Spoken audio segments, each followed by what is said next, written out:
Assalamualaikum warahmatullahi wabarakatuh. Saya Septiana, calon guru penggerak angkatan 10 dari UPTD SD Negeri 3 Sri Pendowo. Di sini saya akan memaparkan mengenai koneksi antar materi modul 2.1 pembelajaran berdiferensiasi. Pembelajaran berdiferensiasi adalah usaha guru dalam menyesuaikan proses pembelajaran di kelas untuk memenuhi kebutuhan belajar individu murid. Bagaimana cara melakukan pembelajaran berdiferensiasi di kelas?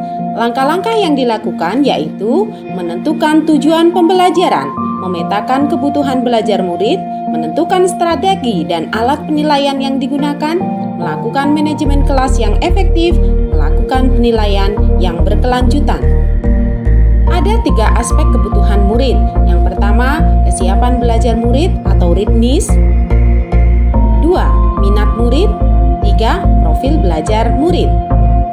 Kesiapan belajar murid mengharuskan guru untuk menilai pengetahuan awal dan menentukan apa yang telah murid ketahui di mana murid berada. 2. Minat murid. Minat merupakan suatu keadaan mental yang menghasilkan respon yang terarah kepada suatu situasi atau objek tertentu yang menyenangkan dan memberikan kepuasan diri. 3. Profil belajar murid. Profil belajar mengacu pada cara-cara bagaimana kita sebagai individu paling baik belajar. Profil belajar murid berkaitan dengan lingkungan, budaya, gaya belajar, dan kecerdasan majemuk. Kebutuhan belajar murid dapat diidentifikasi dengan cara sebagai berikut. Pertama, mengamati perilaku murid. Kedua, mengidentifikasi pengetahuan awal. 3. Melakukan refleksi pengajaran. 4. Berbicara dengan guru sebelumnya. 5. Membaca rapor murid sebelumnya.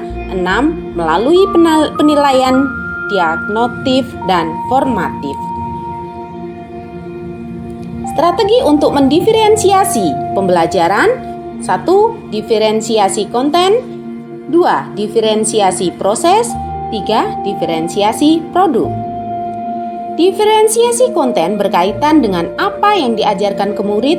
Tingkatannya bisa melalui tingkatan kesiapan, minat, dan profil belajar murid yang berbeda.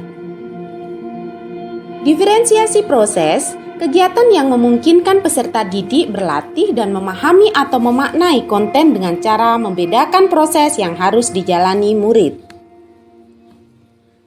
Diferensiasi produk, bukti yang menunjukkan apa yang murid pahami dengan cara membedakan atau memodifikasi produk sebagai hasil belajar murid, hasil latihan, penerapan, dan pengembangan yang telah dipelajari.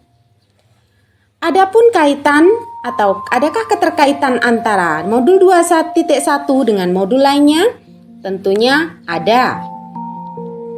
Yang pertama, kaitan antara modul 1 dengan modul 2.1. Untuk melakukan pembelajaran berdiferensiasi, guru harus berusaha memenuhi kebutuhan belajar anak sesuai dengan kodrat alam dan kodrat zaman berdasarkan filosofi Ki Hajar Dewantara. Kaitan antara modul 1.2 yaitu nilai dan peran guru penggerak dengan modul 2.1 adalah dalam melakukan pembelajaran berdiferensiasi, seorang guru harus berpihak kepada murid, reflektif, kolaboratif, mandiri, dan inovatif untuk melakukan pembelajaran berdiferensiasi agar dapat memenuhi kebutuhan murid. Kaitan antara modul 1.3 dengan modul 2.1 yaitu pembelajaran berdiferensiasi dapat menjadi salah satu cara untuk mewujudkan visi guru penggerak yang berpihak pada murid. Kaitan antara modul 1.4 budaya positif dengan modul 2.1 adalah dalam melaksanakan pembelajaran berdiferensiasi, guru dan murid harus terjadi kesepakatan kelas terlebih dahulu agar proses pembelajaran dapat berjalan dengan baik sesuai dengan nilai-nilai budaya positif. Baiklah, demikian pemaparan saya mengenai koneksi antar materi modul 2.1 pembelajaran berdiferensiasi. Semoga bermanfaat. Terima kasih. Wassalamualaikum warahmatullahi wabarakatuh.